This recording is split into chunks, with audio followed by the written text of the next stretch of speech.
ladies and gentlemen. The story you are about to hear is true. Only the names have been changed to protect the innocent. Fatima Cigarettes, best of all long cigarettes, brings you Dragnet.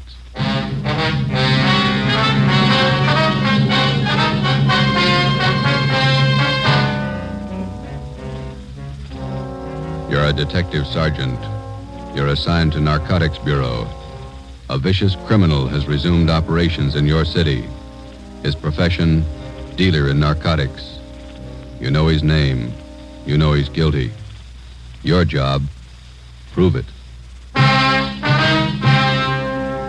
If you want a long cigarette, smoke the best of all long cigarettes. Smoke Fatima. Fatima is the long cigarette which contains the finest Turkish and domestic tobaccos superbly blended to make Fatima extra mild. And that's why Fatima has a much different, much better flavor and aroma than any other long cigarette. That's why Fatima has more than doubled its smokers, coast to coast. So, if you want a long cigarette, smoke the best of all long cigarettes. Smoke Fatima. Dragnet, the documented drama of an actual crime. For the next 30 minutes, in cooperation with the Los Angeles Police Department, you will travel step by step on the side of the law through an actual case from official police files. From beginning to end, from crime to punishment, Dragnet is the story of your police force in action. It was Thursday, January 21st. It was cold in Los Angeles. We were working the night watch out of Narcotics Bureau. My partner's Ben Romero. The boss is Thad Brown, chief of detectives. My name's Friday. I was on the way back into work, and it was 3:49 p.m. when I got to the main lobby of the City Hall. Public phone booth.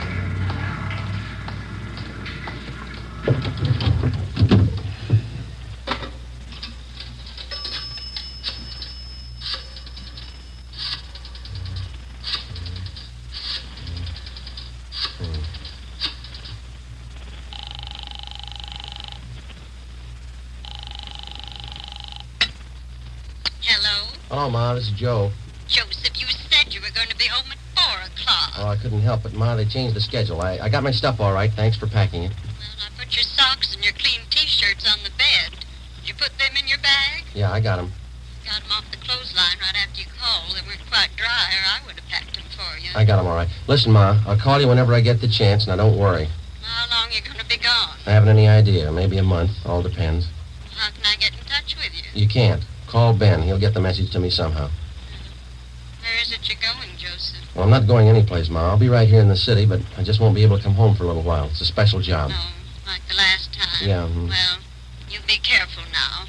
Watch what you order when you're eating out in those awful restaurants, Yes. and get your rest. Yes, you ma'am. need plenty of rest. Yeah, okay, Ma. I'll be all right. I was shopping today. I bought a nice loin roast for dinner tomorrow night. Now, you won't be here. Well, why don't you invite the neighbors over? The Newtons? That'd be good company for you. Well, maybe I'll ask your Aunt Elizabeth over. Yeah. Now, don't worry. If you want to get in touch with me, you deliver the message to Ben, okay? Yes, all right. What kind of work you be doing? It's going to be dangerous? Oh, it's just another job, Ma. It'll work out. I'll call you when I can. All right, Joseph. And be careful now. Take care of yourself. Yeah, you too. Goodbye, Ma. Joseph. Bye.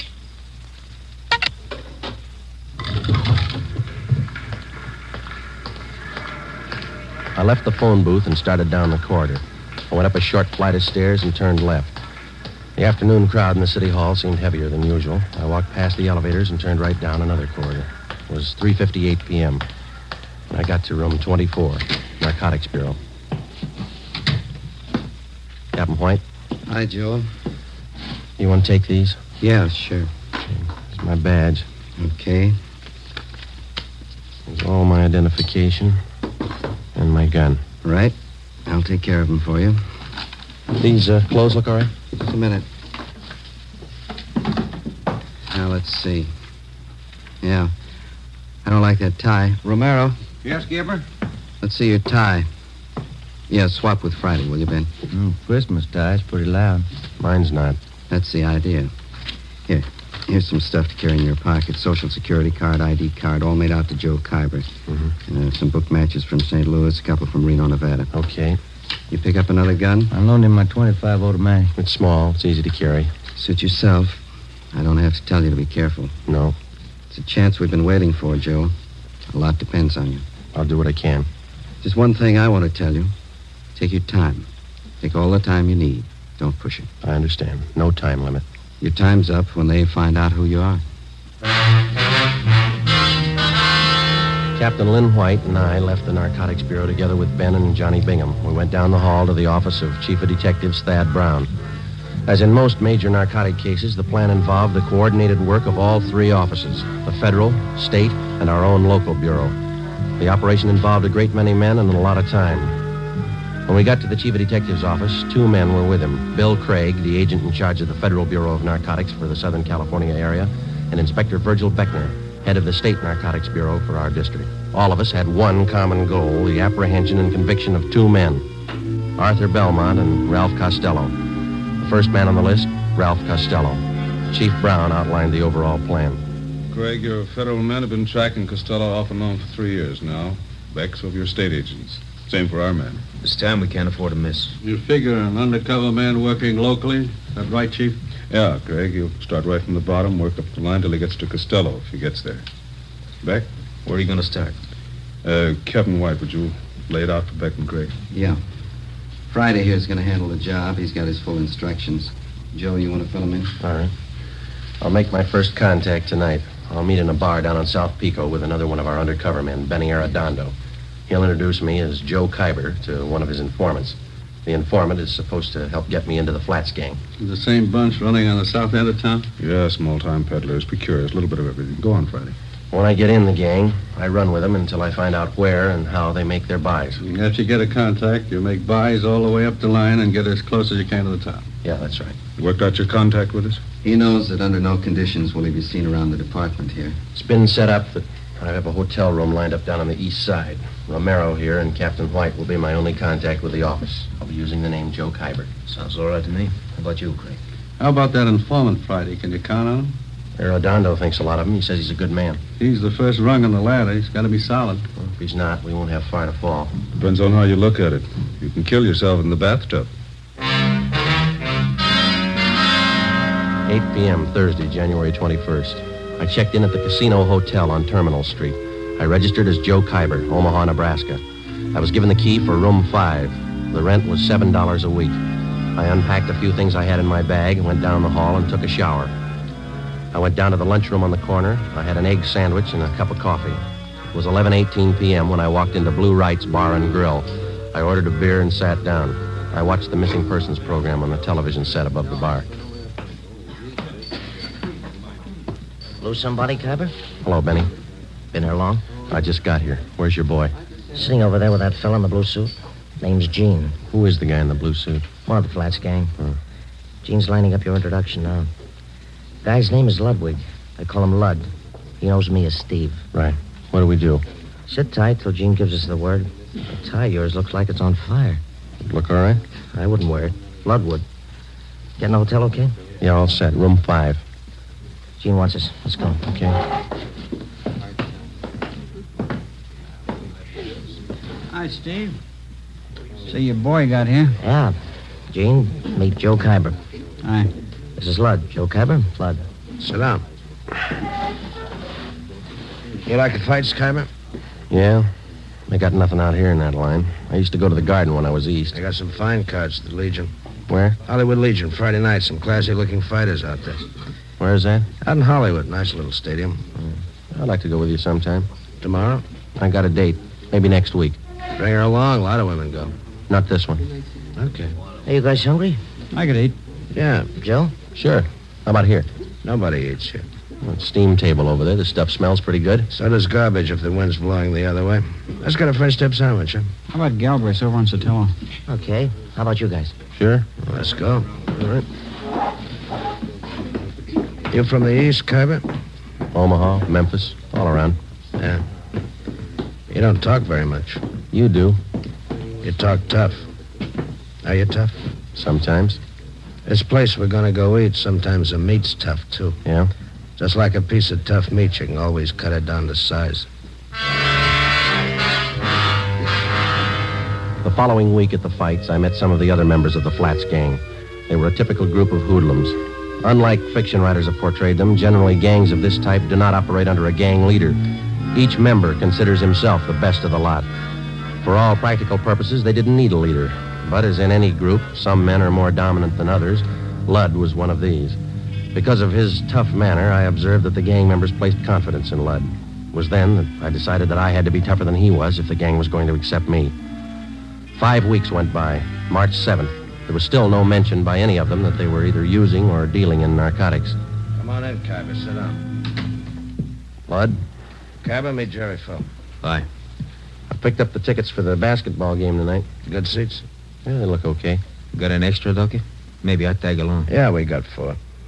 You look kind of sad, Cabba. He always looks that way. First he was tough, now he's sad. Oh, you and that mouth. You know it all, don't you? No offense, you look a little low. I don't know about you, Cabba, but I'm a little under par. I'm going to have myself a pop. You interested? No, I don't use it. Why don't you try it? You might get a kick out of it. I have. It's all right going up, but it's nothing coming down. That's where you make a mistake. Stay up. Don't come down. Fella. You heard what he said, Jerry. You don't like it. How does he know? He never stayed up long enough. Take your pop and shut up. You talk about Kaiba trying to be tough. You think you're the big wheel around here. That's enough. You ought to quit giving orders, Lud. You know better than the rest. Look, little man, knock off that kind of talk and keep us both happy. Sure. The boss, man. You know, I got one positive way to shut you up. Why don't you two quit it? This huh? concerns me and Phil. You keep your mouth shut. Well, don't get mad at me. I only wanted to save an argument. Can it, I say. Now, look, big mouth, you can push Fell around, but not me. Now you're playing the tough guy again, ain't you? Why don't you go over there and sit down, huh? You sit me down, punk. All right, now listen to me, both of you. I'm tired of being talked down to like a junior member of the firm. You either treat me equal or leave me alone. You understand? You had it coming, Lud. Yeah. All right, put that bottle down, Lud. Where'd you get that gun? You carry that thing right along? Right along. Put it down, Lud. Okay. I'm long on memory, Cabba. Remember that. Yeah, and I'm real short on patience with you. Well, I still ain't had my pop. Better hurry. I don't want to miss the game. You got good seats, Cabba. They're not too low. I can't see nothing if they're too low. Don't worry. You'll be high enough. 2 months went by. By playing the tough guy, I gained a great deal of prestige in the eyes of the other gang members. Jerry Fell made sure that all the members heard about that episode up in Ludd's room. Dealers and users of narcotics rarely carry guns. The members of the Flats gang were small-time peddlers and users. They're referred to as mules or small fry. When they found that I carried a gun at all times, they were impressed. They considered me one of them. Since the very beginning of my undercover work, I met weekly with Ben Romero and Captain Lynn White of the Narcotics Bureau. I would be picked up at a different location each time, making sure that I wasn't followed, and we would remain in the car and drive around in a remote section of the city discussing my progress with the gang.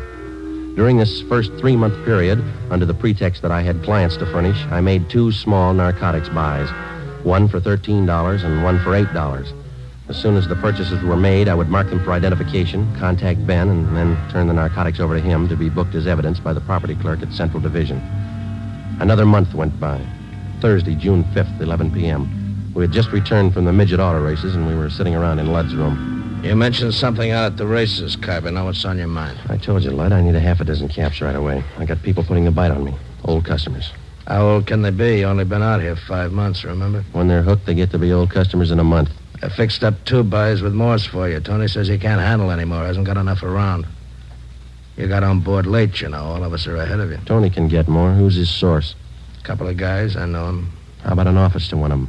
You deal with Tony. You said he hasn't got enough. That's right, I did. Okay. How much do you want? They're your customers. What's it worth? They'll pay. What's the guy's name? Costello's one of them. He'll have enough for you. Who's the other guy? You deal with Costello for now. Where can I meet him? Morse will set it up for you. I gotta meet him now, huh? Come in. Police officers. Shake it down the hall.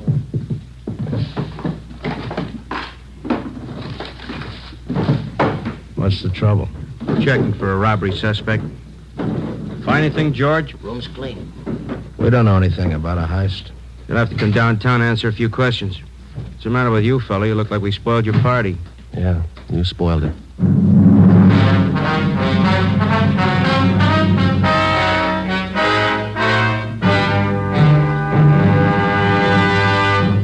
You are listening to Dragnet, authentic stories of your police force in action.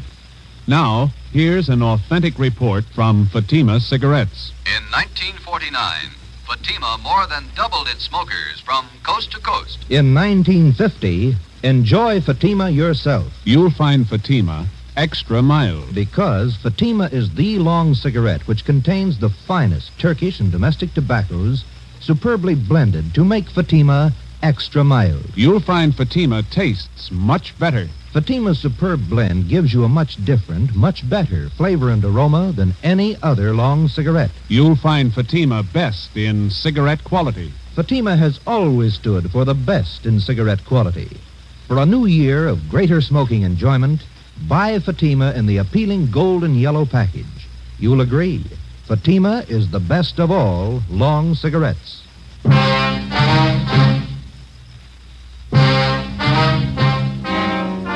The chance of my being picked up while working on an undercover assignment was one which all of us had considered. Since only a handful of men out of some 5,000 working police officers in the department knew anything about our narcotics investigation, we knew that such an occurrence was not impossible. It's one of the chances we had to take. In this instance, we lost, and the critical meeting with one of the men we were after was forestalled. How long our detention at police headquarters would delay my meeting with Ralph Costello was anybody's guess. Could mean weeks or maybe months. I was booked on suspicion of 211 PC, robbery. So was Ludd. The next afternoon, I was taken from cell block 10D2 to the interrogation room. Come on in and sit down, Khyber. How are you, Friday? It was a tight squeeze. The booking number's been canceled, Joe. Print's been stopped. Those two men from robbery who pulled me in, Wynn and Donahoe, I thought I was in trouble for a minute. They had no idea you were in that room. Once they got up there, they had to follow through. Well, they played it right. They remembered their etiquette. If either one of them had said hello before you did, you might have been in big trouble. Well, I'm in big trouble anyway. I had a meet all set with Costello. Almost set, anyway. It's just a case of bad timing on that pickup, huh? Well, if they'd have got there 2 hours later, it might have been different. Well, how do you stand now? How close are you to Costello? I need some more money. I got to pay off Ludd. And he'll take you to Costello if you pay the right price? Yeah. Ludd's working through Morse. You know about him. Remember, Friday, if there's any questions when you get back to that gang, you were booked for CCW. You're out on bail. Yeah. I got you another gun, Joe. 32 automatic, okay? Yeah, thanks. I couldn't go back with the same one. What about the federal and state men? How are they doing? Pretty good. Federal men picked up Costello in Fresno. He was connected with the sale of 6 cans of H. Mm-hmm. That much heroin up there. No wonder Ludd can afford to hold me up. He knows there's a shortage down here. Case isn't too strong against him. When it looked definite that we had him, they were going to call you off. He's out on bail. Costello's back down here now. Yeah. Seems like we get our hands on the guy, but we can't hold him. Narcotics in their possession or under their control. That's what the book says. That's the way we got to get him. We'll get him that way. It's up to you now, Friday. Stay with it and keep your chin covered. And if you need anything, Joe, call. Your mother's been over at the house for dinner a few times. She's okay. Thanks. Tell her I'm all right, will you? Sure. She worries a lot about you, Joe. Anything happened to you, it'd just about kill her. That makes 2 of us. I'll see you. Before I left the city hall, Captain White drew out some more money from the Secret Service Fund. This fund is for the sole purpose of undercover work. This latest amount was for the narcotics buy that I hoped to make with Ralph Costello. An hour before I left, Ludd was released on a writ that he had arranged for. Saturday, June 7th, 9 a.m. I checked back into my room at the Casino Hotel. During the 3 weeks that followed, I kept asking Ludd to arrange a meeting for me with Tony Morse, the next man on the ladder, on the way up to Costello. Ludd kept stalling me. Another week went by. Captain Lynn White, Ben, and I held our regular weekly meetings. On July 6th, Ludd told me that a meeting with Morse had finally been arranged for 8 p.m. that night. I called Ben and told him I'd meet him and the captain immediately after I talked with Morse. At 8 p.m., following the instructions Ludd had given me, I was in the downstairs waiting room at the subway terminal at 5th and Hill. I was told to wait by the apple vending machine.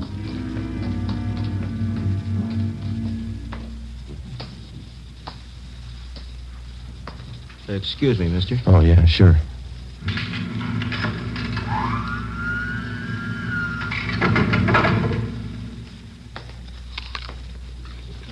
Khyber? Yeah. You Morse? That's right. Want an apple? No, thanks. Well, sit down. All right. Now, what'd you have in mind? I got a couple of $100 to spend. Can you handle it? Who sent you? You know who sent me. Sure I do. I just want to hear you say it. Ludd. We can handle it. What'd you have in mind? I said $200 worth. That's 40 caps. We got it. None of that Mexican junk. I want European stuff. You bought before, you'll take what we got. That last buy I made through Lud, the junk was cut to nothing. I can only use so much milk or sugar, you know. By the time it got to you, it was probably cut pretty thin. So was the price you paid for it. I'm not looking for bargains. I push to good people. I want good stuff. You'll do better this time. You're not dealing with Lud. Sure, we cut it. No more than anybody else. Not as much as Lud. When can I get it? You got some sick people? Couple. Have it for you in an hour. Where's the meat? Got a watch? Yeah. What time you got? 12 minutes after 8. Add a minute. Make it 13 after. Okay. An hour from now. 9:13. Meet Lud at Macy and Brooklyn on the corner. He'll tell you what to do. Will Lud have it? Meet Lud at 9:13. See you later, Kyber. Oh, wait a minute. How do I know you're leveling? How do we know you are? I went out the front of the subway terminal building. I took a cab down to 7th and Main. I got off and walked into Pop Sherman's bar. I called the office and set up a meeting with Ben and the captain. I ordered a beer, paid for it, left my change in the bar, asked the bartender to watch it, told him I'd be right back. I went out the back way, crossed the alley, and got down to Los Angeles Street. I walked up to 9th and picked up a cab to take me to Fulton and Covina Avenue. I got out and walked 2 blocks. It was 8:41. Joe? Hi. You meet Morse? Yeah. Sure nobody tailed you? I took all the precautions. What's the setup? Well, I'm not sure, and I don't have much time. I'm going to make the buy tonight. When? 9:13. You don't have much time. Kind of rushing it, aren't they? I figured I'd better play along. Who's the meet with? Morse told me to meet Lud at Macy in Brooklyn. Said that he'd carry it from there. Costello in on it? I don't know. You got it all. All right. We'll start picking up the Flats gang. Everyone but Lud. What do you think? Well, the way I got it figured, Morse is Costello's runner. He checked me out, and as far as I could tell, he thinks I'm okay. Yeah. I got a hunch Lud's going to take me to either Morse again or Costello or possibly both. I don't know where the actual meet's going to be. That means a tail job. We'll have to pick you up at Macy in Brooklyn and stick with you until after Lud leaves, if he does, and follow through with you. Figure it wide, Skipper. Don't worry, I know we're close. What time you got, Romero? 10 minutes to 9. Turn down the next block. Right. Pull up here, Ben. Here you go, Friday. Keep your chin covered. Yep. Hey, Hello, Phil. friends of yours in the car? Why? I know them. They ain't friends of mine. I didn't say I knew him. I don't know the guy driving, but the other guy, I seen him lots. Just about 4 weeks ago, we all seen him, huh? That fuzz, white, narcotics man. Oh, yeah. Well, they've been riding me since they picked me up with a gun. Won't do, cop. Narcotics man ain't got nothing on you. That was robbery, remember? They got a make on me from Nebraska. They've been on me ever since I got here. That figures. You're one of them. All right, look, Jerry. I'll argue with you later. I'm in a hurry. I got to meet Lud. I tag along. I want to see Lud, too. You going to spill to Lud about what you think? Maybe. I figure I owe it to him. I known him a lot longer than you. I know he ain't no cop. And you're sure that I am? I know you are. Let's see what Lud thinks. Yeah. All right, come on. On your feet. Get out. I looked at my watch. It was 2 minutes to 9. In 15 minutes, I had to meet Lud. I had to hit Jerry Fell. I couldn't take the chance of him getting to Lud before I did. I couldn't leave him. I couldn't take him with me. I pulled him to his feet and half dragged and half carried him 2 blocks before I spotted a patrolman. Hey, officer! Officer, over here! Yeah, what's the trouble? I'm Friday, Central Narcotics. Yeah. Take this man and get him downtown. Contact Chief Brown. He'll identify me. Serial number 2288. Friday, Narcotics. The suspect's name here is Jerry Fell. You got it? Yeah, you got some kind of identification? No, I haven't. Not a thing. It's a special duty. I'm sorry, I don't know you. I have to hold you till I call in. All right, but hurry, huh? Call box right here.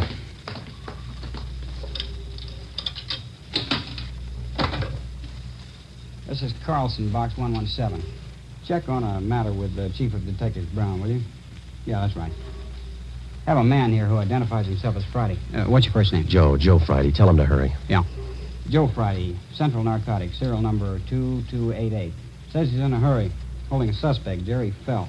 I'll hold on. Yeah, my watch says 5 after 9. What time you got? I got 6 minutes after. It might be a little fast. Any cab stands around here? 4 blocks up the street. Which way? That way. Yeah. Okay, I will. Thank you. Okay, Sergeant. Sorry to hold you up. Need any help? No, you just hang on to this guy. Don't let him go. I started to run. Macy in Brooklyn. 6 blocks away, and I had 8 minutes to make it. A narcotics buy is one date you're not late for. Either you're there at the specified time or there's no deal. The veteran narcotics peddler knows that that's the only safe way for him to operate. A minute, one way or the other, could mean an arrest. I ran. You're out of breath, Kyber. Anything wrong? No, the cab broke down. I didn't want to be late. Yeah, you got 40 seconds. That's cutting it pretty thin, but it'll do. Come on. All right. Right here. By this lamppost? That's it, right in front of it. Don't move to the left or right. Stay put. They'll handle the rest. So long.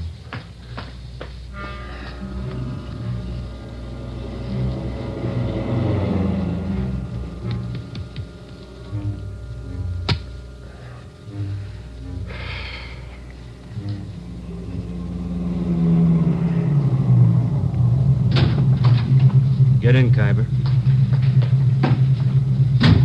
Got the money? Right here. 6. Yeah, 200. Here's your package. Okay. That's it. Joe Kyber, meet Ralph Costello. Hi. Hello. Out this side, Kyber. Okay. I'll see you.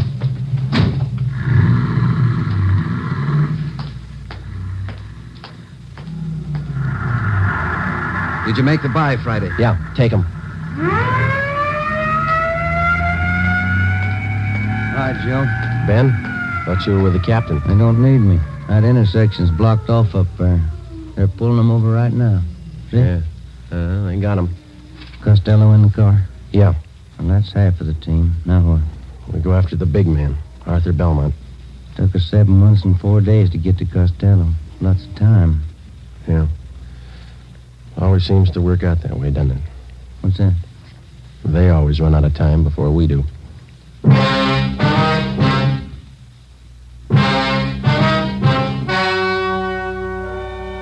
The story you have just heard was true. Only the names were changed to protect the innocent. On July 6th at 10:45 p.m., Ralph Costello was taken to the Narcotics Bureau, the interrogation room. In a moment, the results of that interrogation. It's amazing how many long cigarette smokers are changing to Fatima. Here is the actual report. From coast to coast, Fatima has more than doubled its smokers. Yes, more and more smokers every day are discovering that Fatima is the best of all long cigarettes. Smokers find Fatima has a much different, much better flavor and aroma than any other long cigarette. They find that Fatima is extra mild because it's the long cigarette which contains the finest Turkish and domestic tobaccos superbly blended to make it extra mild. Enjoy extra mild Fatima yourself. Best of all long cigarettes.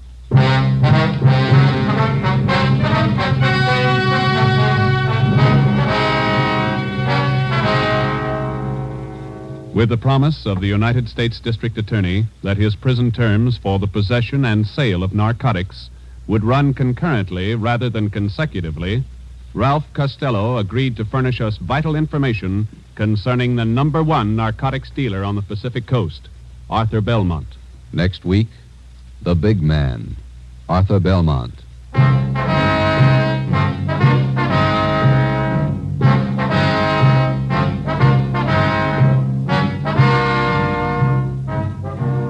You have just heard Dragnet, a new series of authentic cases from official files. Technical advice for Dragnet comes from the Office of Chief of Police W.A. Wharton, Los Angeles Police Department.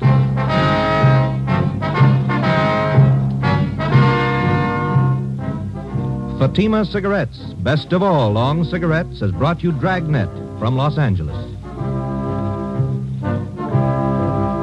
Hear Mr. and Mrs. Ronald Coleman in the Halls of Ivy tomorrow evening on NBC.